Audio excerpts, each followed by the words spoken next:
What's going on, people? We are Tottenham TV, back here for yet another Tottenham update for you guys. We're going to go into the last 24 hours of Tottenham news, starting off talking about Son Heung-min. Korean manager Heung-min has been talking about Sonny before the upcoming international break where they play Kuwait on Thursday, and he says he reported to camp a day later than the others, and he focused on recovery during yesterday's session. He said, after today's training session, which was yesterday, I will sit down and speak with him about tomorrow's match. Well, actually, that quote was from today then. And he says, I can't comment on his availability at this moment. I will make the decision after the session today. And that's off the back of before the players made their way out to international break, saying that he's going to have to manage Sonny's minutes, and they're definitely looking after him as well. So I guess it's positive news that they're looking after him, but quite concerning that he's saying, he's still not sure whether he's going to play.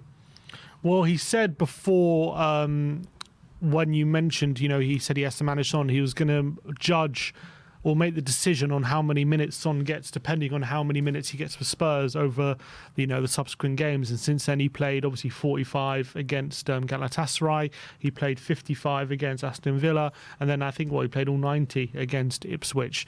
So maybe he's thinking, considering he played 90 minutes against Ipswich, is he ready to play another 90 minutes on Thursday? He's got to make that call, but I'm glad he's thinking about it. Hopefully, considering last international break, they didn't have Son involved in the squad and they won both their games. Hopefully he looks at that and thinks, do we need to risk Sonny for this game? Maybe I just play him on the Tuesday and have him on the bench for this one, and if we need him, we bring him on. Maybe that's the case. Look, we know Son, we have to manage him at the moment. We don't want him to break down again like he did last time he came back from injury, which is why Ange said he brought him off after 55 minutes against Aston Villa. So I think it's a smart move to kind of be careful with him, or at least if you are going to start him, manage his minutes carefully. But we'll see what happens on Thursday. Is it not concern, though, for you, like we're 3 days after the Ipswich game now, and he's still focused on recovery after the Ipswich game, and they do have a match tomorrow? You would assume that, with him playing 90 minutes in the Ipswich game, you would assume that after the minutes he's had off and the way they've managed him so far, that he should be in a good physical state to play the game tomorrow. Well, maybe he is. We don't know that. He's recovering at the moment. He's obviously 32 at this point in his career, so we'll have to see kind of does his recovery take a bit longer now? When we've seen for Tottenham, whenever he's played 2 games in a week, it's been a bit of an issue, haven't we? He played 2 games in a week when he got injured, because it was a Carabao game he got that injury. When we played him against Galatasaray, Ange was very careful with him, only played him 45 minutes. So maybe that's the stage of career Son's at the moment, which you have to manage it very carefully. Yeah, a strange one though. Like, it's not like he's 35, 36. He's only 32. I mean, it's not exactly old. He's coming to the latter stage of his career. But I think it is a bit concerning for me that he's focused on recovery. Maybe it is he's still feeling those hamstrings or the injury that he had. So hopefully they do manage his minutes, and hopefully he comes back fit and firing for the Man City game. But obviously we're covering the Korean game on the Korean channel tomorrow. So let's hope that he doesn't play too many minutes, I guess. Yeah, I think we just need to be careful with him. We don't want him to relapse in his injury. I think that's just the reality of where he's at. He did once already. So I think everyone's very focused on keeping Sonny at his top level. I honestly think over the past few games, he has looked a lot sharper than he did maybe before his injury, where he was clearly lacking something. I think he's on the ball anyway. He definitely beating players a bit more regularly. He's looking a bit sharper with his dribbling. So we just need to keep him at that level. So I guess it's a positive that Korea and Spurs both got his best interest at heart. That's the main thing. Let's talk about Rodrigo Bentancur now. It looks as though he will be slapped with a 7-game domestic ban by the FA for those comments made during the international break over I think it was the summer, or just before the summer. Paul O'Keefe has confirmed that, Sami Mokbel has confirmed that, and various other sources. Which means if the ban is upheld from now, he'll miss City, Fulham, Bournemouth, Chelsea, Southampton, United in the Cup, and Liverpool. So really big games he's going to miss. And with him just about starting to get into a rhythm now and really playing well against Ipswich, I thought he was our best player. And every time he steps foot on the pitch, maybe bar a couple of games here and there, I think he's been really top class and really getting back to the Bentancur, which we all know and love. And it's just like every time Bentancur seems to get in a rhythm, something's around the corner. Whether it be a concussion or another injury, like he did when he came back into Aston Villa and last season, and now it looks like he's going to be slapped with this ban. Look, at the end of the day, we knew it was coming, and he's going to have to accept it because what he said was unacceptable, and he can have no complaints about the ban. He only has himself to blame for what happened. Even for Uruguay as well, he's got a long ban as well coming up. So, he's got a long ban at the moment because he threw a bottle in the crowd. So he only has himself to blame. It's going to be a lot of pressure now on Basuma. Maybe, I don't know if it means more opportunities for Archie Gray in that position now in other games. He can play Europa League games, but I was looking, there's only 2 games in that time, so it's not like he's going to be playing regularly. He's only got 2 games he's able to play, and sometimes when you go a long time without playing and you're thrown in, will he be able to come in his rhythm? That's another question. We got Roma and Rangers in the Europa League in those games, but he's going to have to play because he can't play in the Premier League, and it's really unfortunate because it's a very busy period for us coming up. December games are coming thick and fast, and we could really need him, especially with the form he's in. So it's a big blow for him, a big blow for the club, but at the end of the day, he's only got himself to blame. Yeah, absolutely. Look, he does only have himself to blame, but I'm just so frustrated at the timing of this situation, because this happened a good 4 or 5 months ago, right? He could have been slapped with the ban at any time. We were hearing Ali Gold. When did he say that? He's facing a lengthy ban. That was in the summer when he got charged in September. Exactly. So I mean, why has it taken so long for the FA to actually act? And it has to come at the biggest detriment to Tottenham Hotspur when we've got games coming thick and fast every 3 or 4 days during the December period. I mean, it's such a source of frustration for me, the timing of this. And then you look at other situations as well, with the Enzo Fernandez thing with Chelsea, with Argentina as well after the Copa America. I mean, where's the ban coming for them? Why is there one rule for one and another rule for another? It's just so frustrating. And also, you look at it, and yes, Bentancur should never have said what he said, and he's completely wrong to say what he said. But him and Sonny seem to be best of mates. Sonny and him have patched things up completely. Surely things have been dealt with internally. I think Bentancur already, did he come out the team for one of the games or something because of it? No, because he started the first game of the season, didn't he? Right, so maybe that wasn't a situation. But Basuma came out of the team. Basuma came out of the team, yeah. He got suspended. I'm getting the 2 situations muddled up. But like a 7-game ban seems really hefty for the situation that he's in. Like, him and Sonny don't seem to have any sort of bad blood or ever for anything. Like, he's been forgiven straight away. And I don't think that is a situation to excuse him from the ban completely. But 7 games, I think it's very hefty.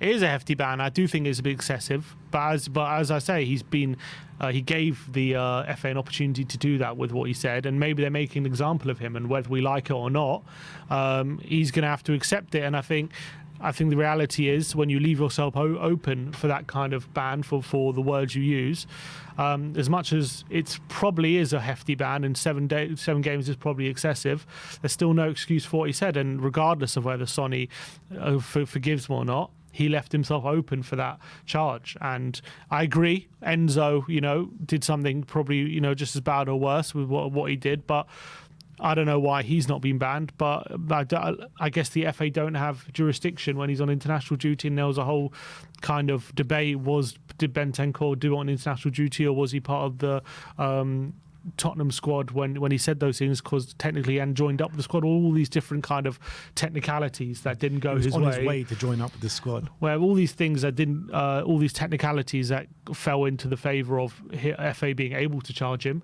And it's very frustrating as a fan, but unfortunately, there's going to be no overturning this. Yeah, no overturning it whatsoever. And yeah, I guess the main source of frustration is just the timing of it all, because they've literally done it at the worst possible time for Tottenham Hotspur, and Tottenham Hotspur has got nothing to do with this.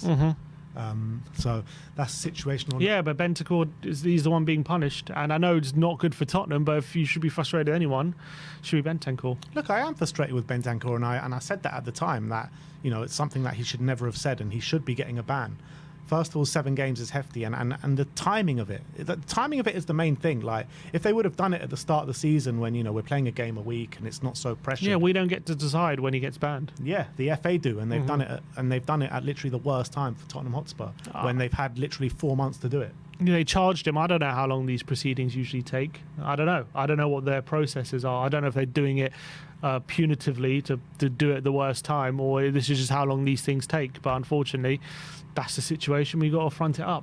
Yeah, well, we got no option, do we? But it looks as though Bissouma is going to be playing a lot of games during the December period. In terms of a couple of transfer rumours, Tottenham have now reignited their interest in signing Joe Bellingham from Sunderland in the upcoming January transfer window. Sunderland are understood to be bracing themselves for an offer from Spurs in the new year. We have heard as well over the course of the last week or so that Borussia Dortmund are heavily linked with Joe Bellingham as well, looking to follow in the footsteps of his brother.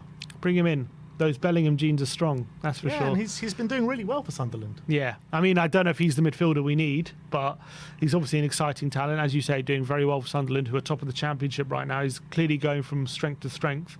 Did really well in League One, now making a step up to the Championship, doing really well in the Championship, being linked with a lot of big clubs. So, now obviously Tottenham probably looking at that situation, thinking, could he be another Jude? If we get him for fairly cheap, could he be another big player who obviously increases the market value?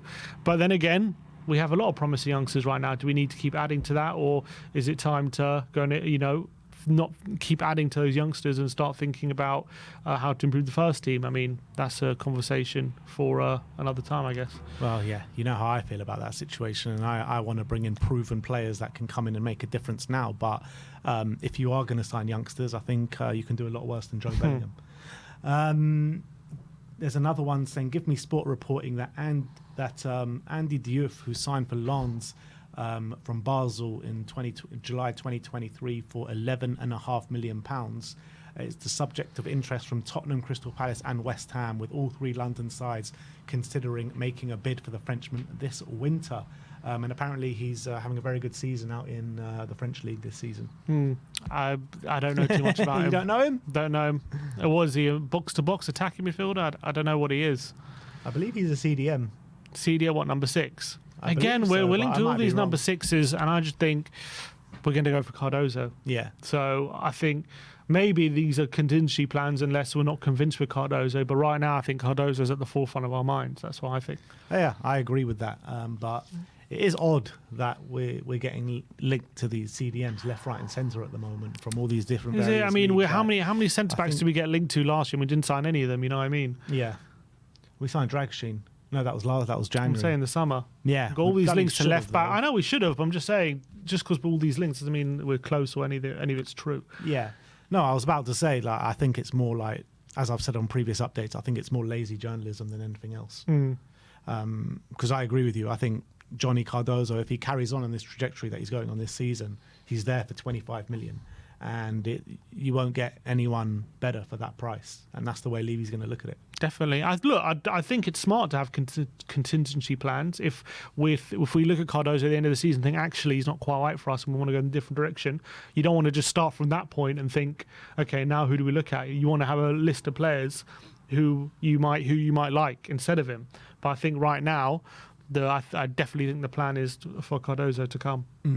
And last but not least, Relevo are reporting that Real Madrid plan to watch Pedro Porro very closely as he plays for Spain during this international break.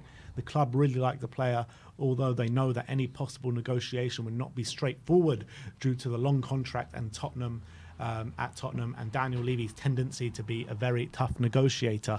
Obviously, we will make it probably nigh on impossible for Real Madrid to take Pedro Porro this summer, but with Pedro Porro being Spanish, he probably sees Real Madrid as like the pinnacle, as many other players do, even if you're not Spanish. So can you see, like, if Real Madrid do kind of state their interest in the summer and go and sign him, Pedro really pushing for that move? I wouldn't be surprised. Obviously, depending on what happens with us this season. At the moment, we're mid-table, and we're only 3 points off third. But still, it's not a position that we want to be in, and it's not a position that Porro will probably want to be in. Obviously, Madrid as well. Looking at Trent Alexander-Arnold, a lot of rumours flying around about Trent at the moment. Those rumours seem to be hung up and not going away. He hasn't signed a contract yet, so I think Trent will probably be their first priority. But if that doesn't work out and they're looking for a right back, I think Porro will probably be next on the list because he's a right back performing at a good level. He's very good on the ball as well, which is what something they want. Spanish player, now Spanish international regular. Carvajal's not getting any younger, so I wouldn't be surprised if that's someone they look at. But they got to realise if they're coming in for Porro, it's going to be at least of the bare minimum. You know, we paid 45 million for him, so it's the bare minimum. You're looking at 70 million at the bare minimum. At the bare minimum. So whether they're willing to stump up that kind of cash is another issue. Yeah, and we've seen the deals that kind of Real Madrid have been doing over the past couple of years, and Trent Alexander-Arnold with him on a Bosman at the end of the season. I mean, it just kind of fits that, doesn't it? Definitely. So that is your Tottenham update for today. Let me know in the comment section below your thoughts regarding all the news stories brought to you today. Like, subscribe and comment. And as always, come on you Spurs.